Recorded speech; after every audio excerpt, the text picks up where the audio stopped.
Sejam bem-vindos ao canal Terror e Nonsense. Aqui vão encontrar histórias diretas do baú maldito.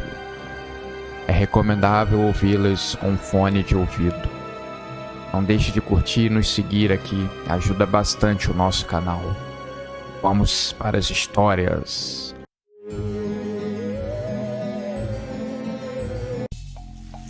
Era um belíssimo dia de sol.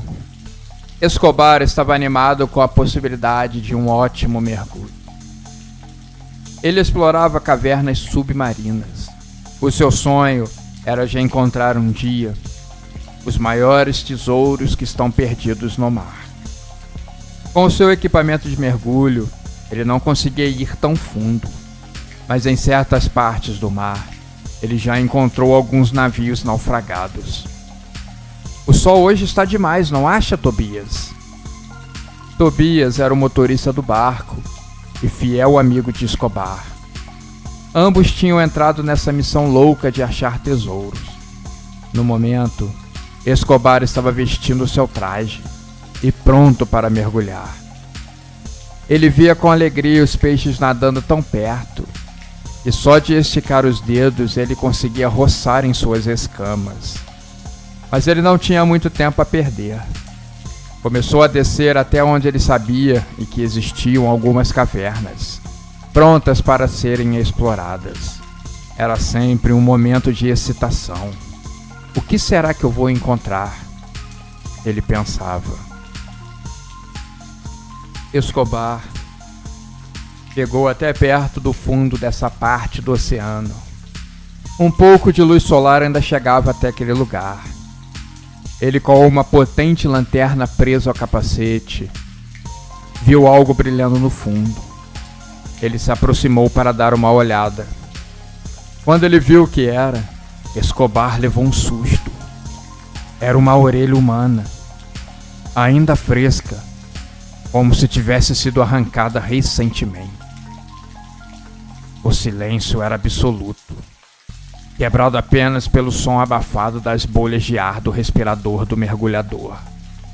O coração dele disparou quando a pegou com cuidado, sentindo o calafrio percorrer a sua espinha.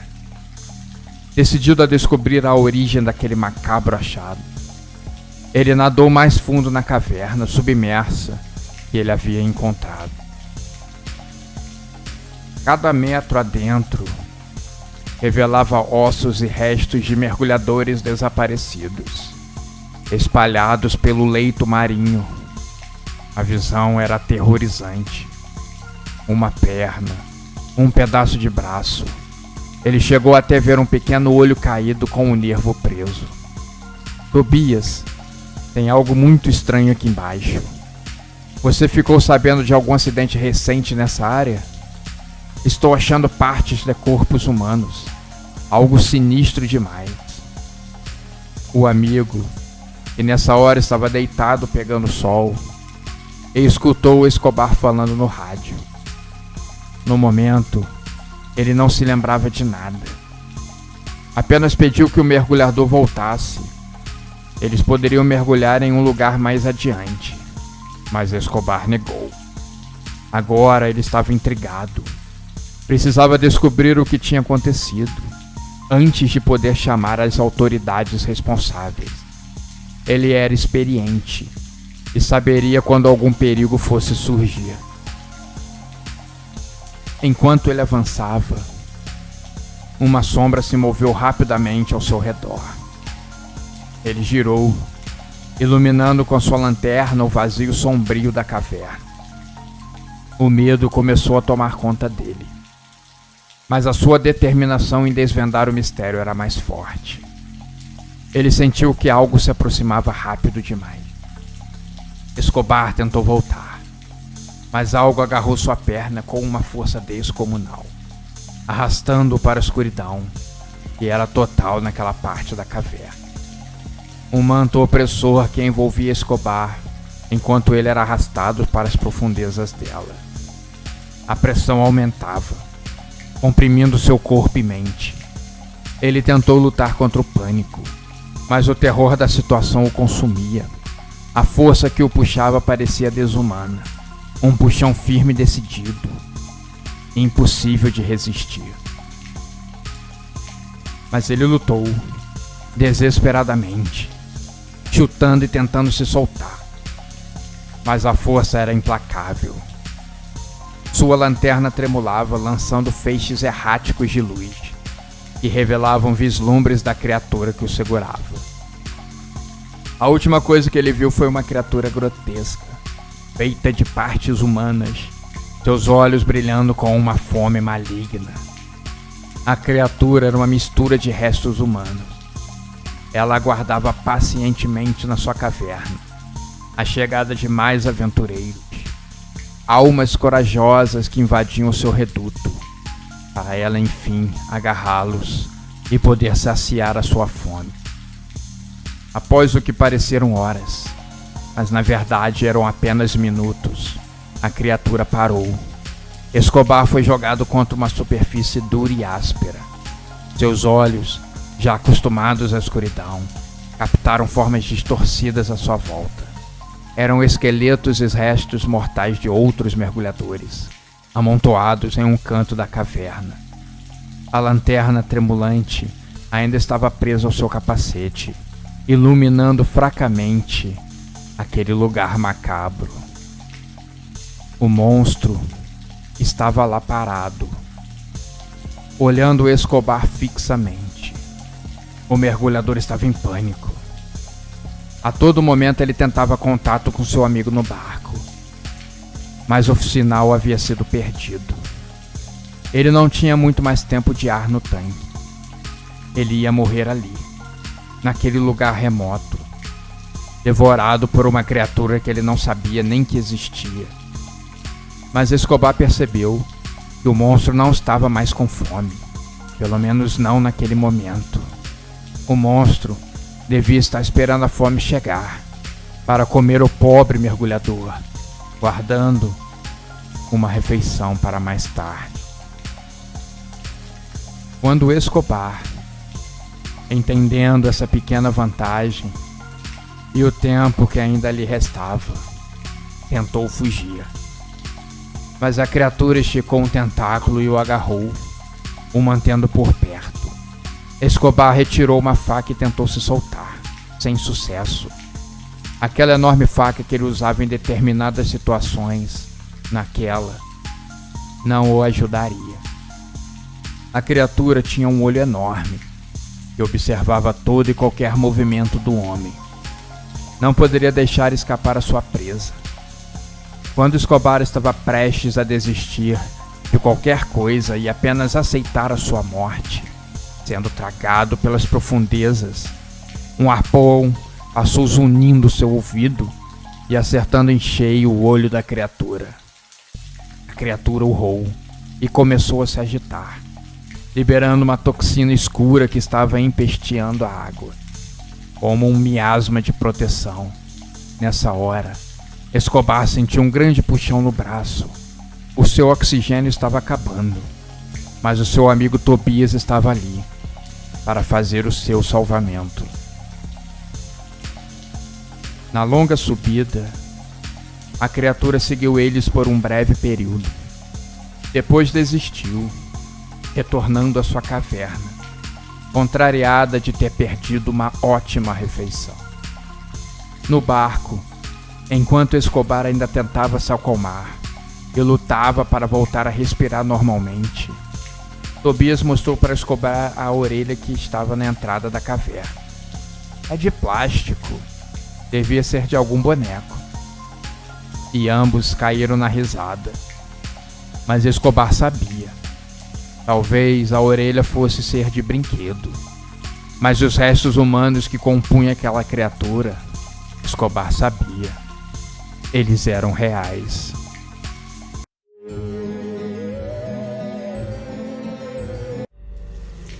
Não é segredo para ninguém que os oceanos guardam a maioria esmagadora de espécies do planeta.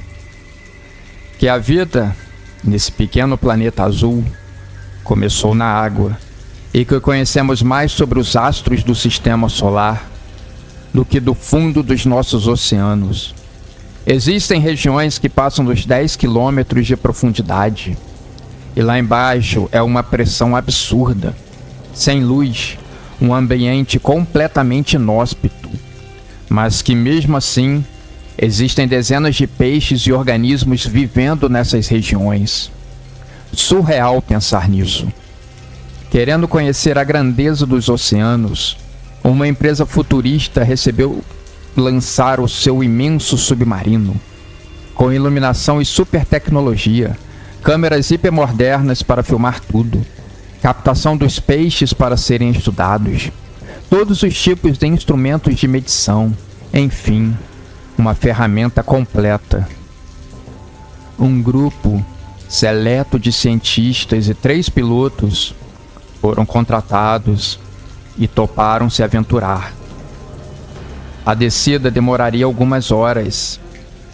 Eles explorariam os cantos mais remotos de um imenso oceano. Mergulhar nas profundezas, explorar, descobrir e catalogar. O mundo veria por tempo real a sua aventura. Um canal da internet estaria disponibilizando as imagens captadas e o áudio dos seus tripulantes. Um mega esquema de tecnologia fora montado. Mas para que isso fosse possível, usando o que mais moderno existe em nosso mundo e os esforços de vários países. O começo da descida fora muito tranquilo e descontraído. Os tripulantes faziam gestos para as câmeras internas e olhavam fascinados pelas janelas do submarino. Volta e meia suspiravam com a beleza iluminada desse grande mar. Peixes lindos e exóticos se exibiam a todo instante. Algumas pessoas, vendo por suas televisões, ficaram incomodadas. Sentiam uma pressão no peito. Era muito sufocante ver assim tão embaixo d'água. Dava uma fobia desgraçada. Mas quem suportava, que era a grande maioria, seguia assistindo. Era uma imagem mais bonita do que a outra. Prendia a respiração a cada nova descoberta. Eram mais bonitas as imagens do que a última missão na Lua, que na verdade não tinha nada para ver. Curiosidade zero. No planeta vermelho, idem.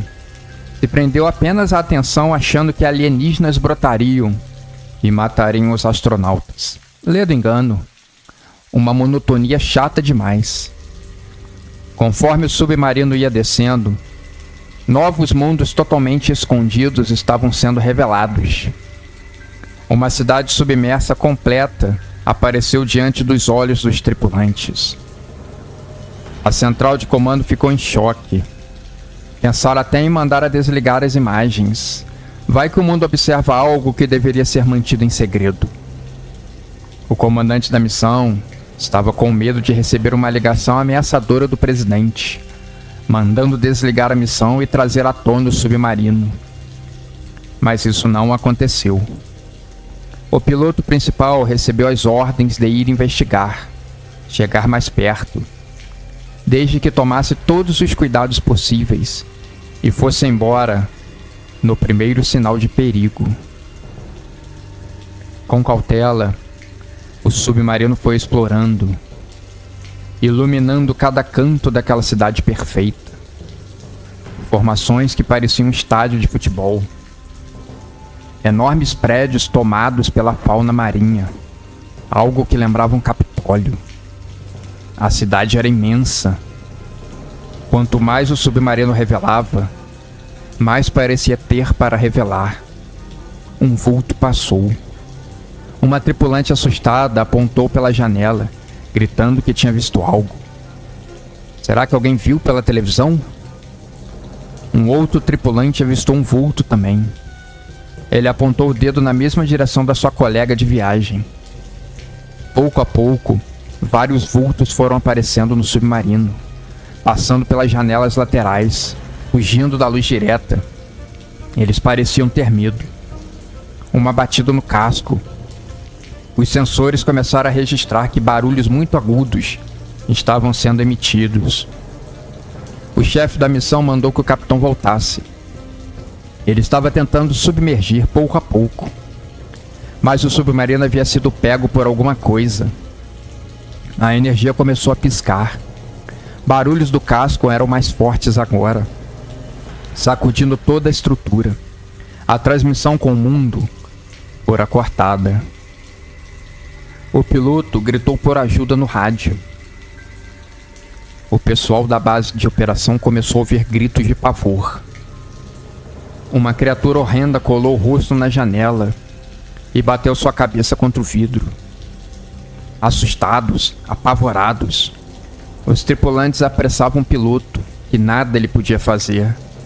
Em poucos segundos, o contato com a base foi cortado também. Sem orientação, o piloto tentava fazer de tudo. A pressão era absurda. Qualquer rachadura levaria à destruição completa. Os barulhos eram mais fortes agora. Ele temia pela implosão. A única certeza é que não sentiriam dor. Seria uma morte instantânea. Gritos e mais gritos. Perdidos em uma imensidão azul, atônitos, os operadores na base se entreolhavam. Se perguntavam o que fariam, se tinham alguma solução. A ordem era esperar. Nada poderia ser feito agora. Foram horas de tensão. O presidente pediu por respostas. Não seria prudente acionar uma missão de resgate assim tão cedo. O submarino poderia estar a caminho da superfície. Não poderia se precipitar. Mas com a comunicação perdida, não saberiam a posição exata onde o submarino surgiria. Helicópteros sobrevoavam uma imensa área. Alguns dos melhores navios da marinha ondavam o oceano em busca de algum sinal. Quase 2 dias depois, o submarino voltou. Ele só poderia ser aberto por fora. Ninguém no interior respondia. 2 homens do exército foram designados a abrir a escotilha. Um grunhido muito agudo. Os homens tiveram que tapar os ouvidos. E uma criatura pulou neles.